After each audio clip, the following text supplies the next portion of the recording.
ओम शांति। आज 9 मई 2025 बाबा के महावाक्य हैं, मीठे बच्चे, तुम्हें नशा रहना चाहिए कि जिस शिव की सभी पूजा करते हैं वह अभी हमारा बाप बना है। हम उनके सम्मुख बैठे हैं। प्रश्न है, मनुष्य भगवान से क्षमा क्यों मांगते हैं? क्या उन्हें क्षमा मिलती है? उत्तर है, मनुष्य समझते हैं हमने जो पाप कर्म किए हैं उसकी सजा भगवान धर्मराज से दिलाएंगे, इसलिए क्षमा मांगते हैं। लेकिन उन्हें अपने कर्मों की सजा कर्म भोग के रूप में भोगनी ही पड़ती। भगवान उन्हें कोई दवाई नहीं देता। गर्भ जेल में भी सजाएं भोगनी है। साक्षात्कार होता है कि तुमने यह किया है। ईश्वरीय डायरेक्शन पर नहीं चले हो, इसलिए यह सजा है। गीत है, तूने रात गवाई सो के। तूने रात गवाई सोए के, दिवस गवाया खाए के। हीरा जन्म अमोल था, कौड़ी बदले जाए। तूने रात गवाई सोए के।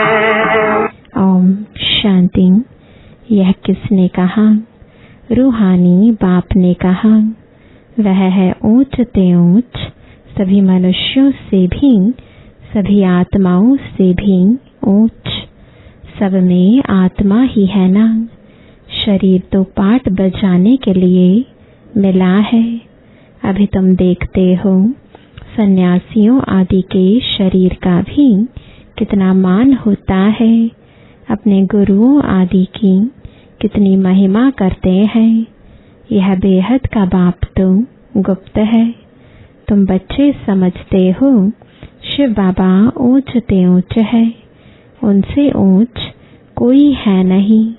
धर्मराज भी उनके साथ है, क्योंकि भक्ति मार्ग में क्षमा मांगते हैं, हे भगवान क्षमा करना। अब भगवान क्या करेंगे? यहाँ गवर्नमेंट तो जेल में डालेगी। वह धर्मराज गर्भ जेल में दंड देते हैं। भोगना भी भोगनी पड़ती है, जिसको कर्म भोग कहा जाता है। अभी तुम जानते हो कर्म भोग कौन भोगते हैं, क्या होता है? कहते हैं, हे प्रभु क्षमा करो, दुख हरो, सुख दो। अब भगवान कोई दवाई करते हैं क्या? वह तो कुछ कर ना सके, तब भगवान को क्यों कहते हैं? क्योंकि भगवान के साथ फिर धर्मराज भी है। बुरा काम करने से जरूर भोगना पड़ता है। गर्भ जेल में सजा भी मिलती है। साक्षात्कार सब होते हैं, बगैर साक्षात्कार सजा नहीं मिलती। गर्भ जेल में तो कोई दवाई आदि नहीं है, वहाँ सजा भोगनी पड़ती है। जब दुखी होते हैं तब कहते हैं, भगवान इस जेल से निकालो। अभी तुम बच्चे किसके सामने बैठे हो? ऊंच ते ऊंच बाप है, परंतु है गुप्त। और सभी के तो शरीर देखने में आते हैं। यहाँ शिव बाबा को तो अपना हाथ पांव आदि है नहीं। फूल आदि भी कौन लेंगे? इनके हाथ से ही लेना होगा अगर चाहे तो, परंतु कोई से भी लेते नहीं। जैसे वह शंकराचार्य कहते हैं, हमको कोई छुए नहीं, तो बाप कहते हैं, हम पतितों का कुछ भी कैसे लेंगे? हमको फूल आदि की दरकार नहीं। भक्ति मार्ग में सोमनाथ आदि के मंदिर बनाते हैं, फूल चढ़ाते हैं, परंतु मुझे तो शरीर है नहीं। आत्मा को कोई छुएगा कैसे? कहते हैं हम पतितों से फूल कैसे लेवें, कोई हाथ भी नहीं लगा सकते, पतितों को छूने भी ना दें। आज बाबा कहते कल फिर जाकर नरकवासी बनते हैं, ऐसे को तो देखे भी नहीं। बाप कहते हैं मैं तो ऊंच ते ऊंच हूँ। इन सब सन्यासियों आदि का भी ड्रामा अनुसार उद्धार करना है। मुझे कोई जानता ही नहीं। शिव की पूजा करते हैं, परंतु उनको जानते थोड़े ही है कि यह गीता का भगवान है और यहाँ आकर ज्ञान देते हैं। गीता में श्री कृष्ण का नाम डाल दिया है। श्री कृष्ण ने ज्ञान दिया, बाकी शिव क्या करते होंगे तो मनुष्य समझते हैं वह आते ही नहीं। अरे पतित पावन श्री कृष्ण को थोड़े ही कहेंगे। पतित पावन तुम मुझे कहते हैं ना, तुम्हारे में भी कोई थोड़े हैं जो इतना रिगार्ड रख सकते हैं। रहते कितना साधारण है, समझाते भी हैं मैं इन साधुओं आदि सबका बाप हूँ। जो भी शंकराचार्य आदि हैं इन सब की आत्माओं का मैं बाप हूँ। शरीरों के बाप जो है वह तो है ही, मैं हूँ सभी आत्माओं का बाप। मेरी सब पूजा करते हैं। अभी वह यहाँ सम्मुख बैठे हैं, परंतु सभी समझते थोड़े ही हैं कि हम किसके सामने बैठे हैं।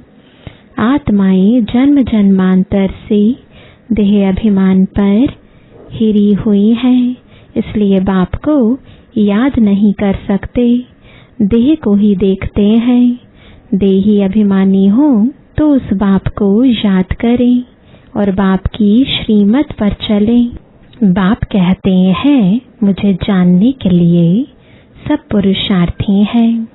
अंत में पूरे देही अभिमानी बनने वाले ही पास होंगे। बाकी सब में जरा जरा देह अभिमान रहेगा। बाप तो है गुप्त, उनको कुछ भी दे नहीं सकते। बच्चियां शिव के मंदिर में भी जाकर समझा सकती हैं। कुमारियों ने ही शिव बाबा का परिचय दिया है तो कुमार कुमारियां दोनों जरूर। कुमारों ने भी परिचय दिया होगा। माताओं को खास उठाते हैं क्योंकि उन्होंने पुरुषों से जास्ती सर्विस की है, तो बच्चों को सर्विस का शौक होना चाहिए। जैसे उस पढ़ाई का भी शौक होता है ना, वह है जिस्मानी, यह है रूहानी। जिस्मानी पढ़ाई पढ़ेंगे, यह ड्रिल आदि सीखेंगे, मिलेगा कुछ भी नहीं। समझो अभी किसको बच्चा जन्मता है तो धूमधाम से उनकी छठी आदि मनाते हैं, परंतु वह पाएंगे क्या? इतना समय ही नहीं जो कुछ पा सके। यहाँ से भी जाकर जन्म लेते हैं, परंतु वह भी समझेंगे तो कुछ नहीं। यहाँ का बिछड़ा हुआ होगा तो जो सीख कर गया होगा उसी अनुसार छोटेपन में ही शिव बाबा को याद करता होगा। यह तो मंत्र है ना, छोटे बच्चों को सिखलाएंगे, वह बिंदु आदि तो कुछ समझेगा नहीं। सिर्फ शिव बाबा कहते रहेंगे। शिव बाबा को याद करो तो स्वर्ग का वर्षा पाएंगे। ऐसे उनको समझाएंगे तो वह भी स्वर्ग में आ जाएंगे, परंतु ऊंच पद नहीं पा सकेंगे।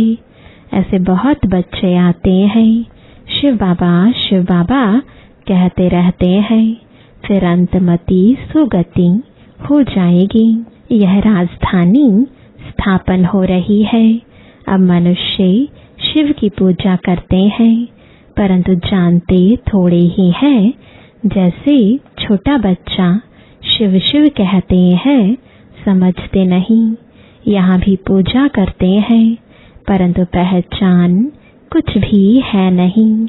तो उनको बतलाना चाहिए, तुम जिसकी पूजा करते हो वही ज्ञान का सागर गीता का भगवान है। वह हमको पढ़ा रहे हैं। इस दुनिया में और कोई मनुष्य नहीं जो कह सके कि शिव बाबा हमको राजयोग पढ़ा रहे हैं।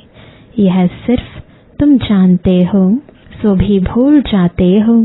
भगवान वाच, मैं तुमको राजयोग सिखाता हूँ। किसने कहा? भगवान वाच, काम महाशत्रु है, इस पर जीत पहनो, पुरानी दुनिया का संन्यास करो। वह है शंकराचार्य, यह है शिवाचार्य। वह हमको सिखलाते हैं। श्री कृष्ण आचार्य नहीं कह सकते, वह तो छोटा बच्चा है। सतयुग में ज्ञान की दरकार नहीं रहती है। जहाँ जहाँ शिव के मंदिर हैं, वहाँ तुम बच्चे बहुत अच्छी सेवा कर सकते हो। शिव के मंदिरों में जाओ, माताओं का जाना अच्छा है, कन्याएं जाएं तो उससे अच्छा है। अभी तो हमको बाबा से राज्य भाग्य लेना है। बाप हमको पढ़ाते हैं, फिर हम महाराजा महारानी बनेंगे। ऊंच ते ऊंच बाप ही है, ऐसी शिक्षा कोई मनुष्य दे ना सके।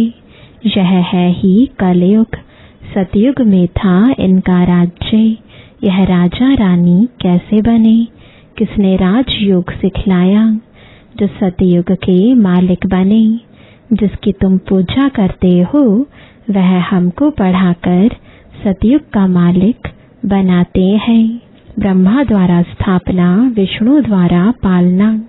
पतित प्रवृत्ति वाले ही पावन प्रवृत्ति मार्ग में जाते हैं। कहते भी हैं, बाबा हम पतितों को पावन बनाओ, पावन बनाकर यह देवता बनाओ। वह है प्रवृत्ति मार्ग। निवृत्ति मार्ग वालों का गुरु बनना ही नहीं है। जो पवित्र बनते हैं उनके गुरु बन सकते हैं।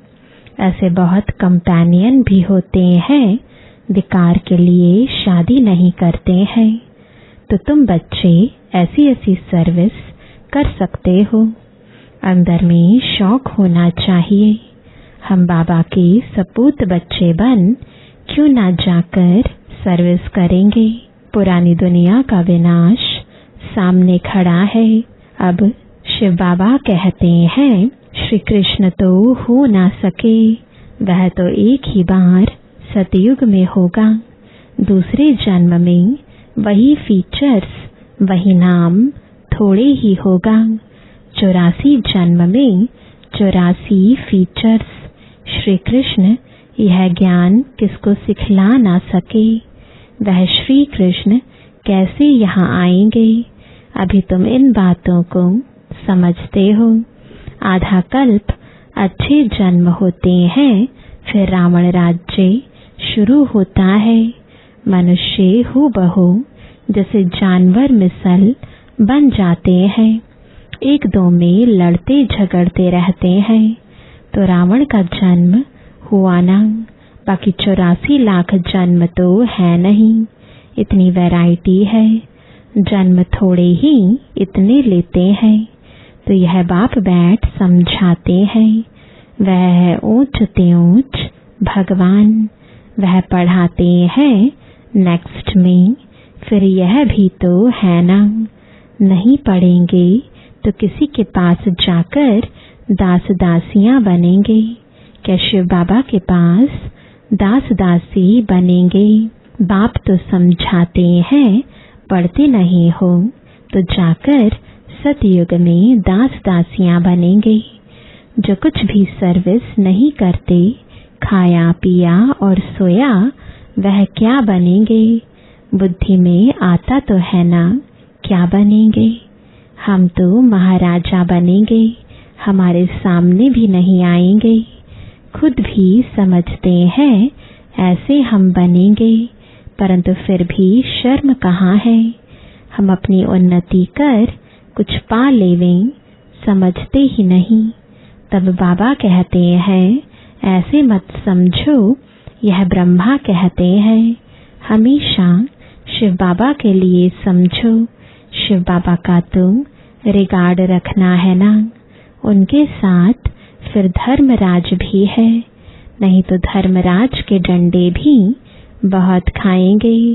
कुमारियों को तो बहुत होशियार होना चाहिए। ऐसे थोड़े ही यहाँ सुना, बाहर गए तो खलास। भक्ति मार्ग की कितनी सामग्री है। अब बाप कहते हैं, विष छोड़ो, स्वर्गवासी बनो। ऐसे ऐसे स्लोगन बनाओ, बहादुर शेरनियां बनो। बेहद का बाप मिला है, फिर क्या परवाह। गवर्नमेंट धर्म को ही नहीं मानती है, तो वह फिर मनुष्य से देवता बनने कैसे आएंगे। वह कहते हैं, हम कोई भी धर्म को नहीं मानते, सबको हम एक समझते हैं, फिर लड़ते झगड़ते क्यों हैं। झूठ तो झूठ, सच की रत्ती भी नहीं है। पहले पहले ईश्वर सर्वव्यापी से ही झूठ शुरू होती है। हिंदू धर्म तो कोई है नहीं, क्रिश्चियन का अपना धर्म चला आता है, वह अपने को बदलते नहीं है।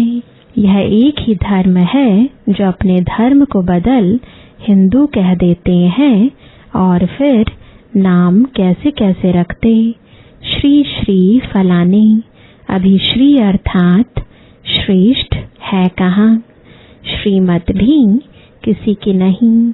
यह तो उन्हों की आयरन एज्ड मत है, उनको श्रीमत कैसे कह सकते हैं। अभी तुम कुमारियां खड़ी हो जाओ तो कोई को भी समझा सकती हो, परंतु योग युक्त अच्छी होशियार बच्चियां चाहिए। अच्छा मीठे मीठे सिकिलदे बच्चों प्रति माता पिता बाप दादा का याद प्यार और गुड मॉर्निंग। रूहानी बाप की रूहानी बच्चों को नमस्ते। रूहानी बच्चों की रूहानी बाप दादा को गुड मॉर्निंग और नमस्ते। धारणा के लिए मुख्य सार है, पहला, अपनी उन्नति करने के लिए बाप की सर्विस में तत्पर रहना है। सिर्फ खाना पीना सोना यह पद गवाना है। दूसरा, बाप का और पढ़ाई का रिगार्ड रखना है। देही अभिमानी बनने का पूरा पूरा पुरुषार्थ करना है। बाप की शिक्षाओं को धारण कर सपूत बच्चा बनना है। वरदान है, सेवा करते उपराम स्थिति में रहने वाले योग युक्त युक्ति युक्त सेवाधारी भव। जो योग युक्त युक्ति युक्त सेवाधारी है, वह सेवा करते भी सदा उपराम रहते हैं। ऐसे नहीं सेवा ज्यादा है इसलिए अशरीरी नहीं बन सकते, लेकिन याद रहे कि मेरी सेवा नहीं बाप ने दी है तो निर्बंधन रहेंगे। ट्रस्टी हूँ, बंधन मुक्त हूँ, ऐसी प्रैक्टिस करो। अति के समय अंत की स्टेज कर्मातीत अवस्था का अभ्यास करो। जैसे बीच बीच में संकल्पों की ट्रैफिक को कंट्रोल करते हो, ऐसे अति के समय अंत की स्टेज का अनुभव करो, तब अंत के समय पास विद ऑनर बन सकेंगे। स्लोगन है, शुभ भावना कारण को निवारण में परिवर्तन कर देती है। आज का अव्यक्त इशारा रूहानी रॉयल्टी और प्योरिटी की पर्सनालिटी धारण करो। पवित्रता ब्राह्मण जीवन के विशेष जन्म की विशेषता है।